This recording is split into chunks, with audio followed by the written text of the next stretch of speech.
అలసిన వానికి ఊరడించు మాటలు. సహోదరుడు భక్తి సింగ్ గారి పరిచర్య నుండి సేకరించిన అనుదిన ధ్యానములు. ఫిబ్రవరి 20. నేను ఆయనను చూడగానే చచ్చిన వాని వలె ఆయన పాదముల యొద్ద పడితిని. ప్రకటన గ్రంథం 1వ అధ్యాయము 17వ వచనం. హెబ్రీ 12:2లోనున్న యేసు వైపు చూచుచు అను ఈ 3 చిన్న మాటలలో గొప్ప రహస్యం కలదు. అవి మనకు మొట్టమొదటిగా ఇప్పుడు మనము యేసు ప్రభు వైపు చూడవలననియు, పిమ్మట ఈ భూమి మీద మాత్రమే గాక నిత్యత్వమంతయు ఆయననే చూచుచూ ఉండవలననియు చెప్పుచున్నవి. ప్రపంచ అద్భుతములు 7లో కెనడాలోని నయగరా జలపాతము ఒకటిగా ఎంచబడుచున్నది. అది ఎంతో రమ్యమైన దృశ్యం. 1928లో నేను అచ్చట 6 దినములు ఉంటిని.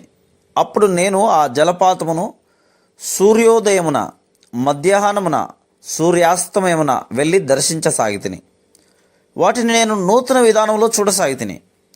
ఈ అద్భుత దృశ్యమును ఎంత ఎక్కువగా చూచితినో అంత అధికముగా అది సౌందర్యముగా ఉండుటను గమనించితిని. ఏదేమైనను నయాగరా జలపాతం యొక్క సంపూర్ణ సౌందర్యమును కొనియాడుటకు ఒకరు వాటిని శీతకాలంలో, వేసవి కాలంలో మరియు ఇతర కాలములలో కూడా చూడవలసి ఉన్నది. దేవుని సృష్టిలో కేవలం అతి స్వల్ప భాగ్యమైన నయగర జలపాతం యొక్క సౌందర్యమును కొనియాడుటకు దీర్ఘకాలం పట్టినేలా సృష్టికర్త అయిన మన ప్రభువైన యేసుక్రీస్తు యొక్క సౌందర్యమును కొనియాడుటకు మనకు నిత్యత్వము పట్టునన్నది నిశ్చయం. నీ వ్యక్తిగత జీవితంలో లేక పరిచర్యలో నీవు కృంగిపోయి నిరాశ నిస్పృహలలో ఉన్నట్లుగా ఉన్నప్పుడు నీవు, ఓ దేవా, నీ కుమారుని మహిమ యొక్క నూతన దర్శనమును నాకు దయచేయుము అని ప్రార్థించవలను. అపోస్తలుడైన యోహానుకు ప్రభువును అతి సన్నిహితముగా చూచు ఆధిక్యత కలదు. అతడు ఆయనను ఎంతో నమ్మకముగా సేవించెను. అతడు ఆయనను ఏ ప్రశ్న అయినను అడగవచ్చును. నిజముగా అతడు ప్రభు యొక్క రొమ్ముపై తన తలను ఆనించవచ్చును. అతడు ప్రభు రూపాంతరం పొందుటను చూచెను. అతడు ఆయన తిరిగి లేచుటను మరియు పరమునకు ఆరోహణమగుటను చూచెను.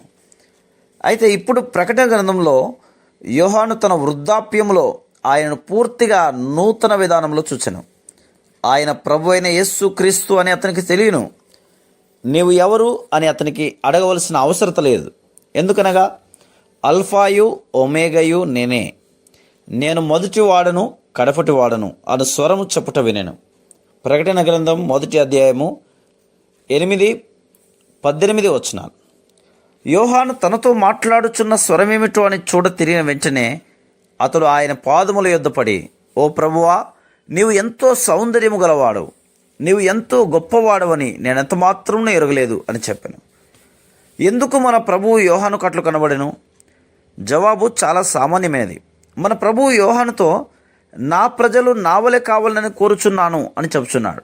అందుచేతనే ప్రభు యొక్క ప్రజలు ఆ సమయంలో అత్యధికమైన శ్రమల ద్వారా వెళ్ళవలసి వచ్చెను.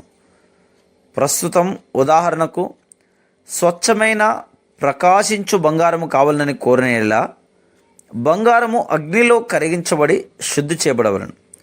కంసాలి కరిగించబడిన లోహము యొక్క ఉపరితలములలో అద్దము వలె తన ముఖమును చూడగలుగునంత వరకు అగ్నిని అధికముగా వేడి చేయును. బంగారం సంపూర్ణముగా స్వచ్ఛమైనదనుటకు పరీక్ష ఏమనగా కరిగిన లోహములో కంసాలి ముఖము యొక్క ప్రతిబింబము కనబడుటయే. అదేవిధంగా మనలో కూడా ప్రభువైన యేసుక్రీస్తు యొక్క మహిమ కనబడు పర్యంతము మనము అగ్ని వంటి శ్రమల ద్వారా శుద్ధీకరించబడవలెను. Praise the lord.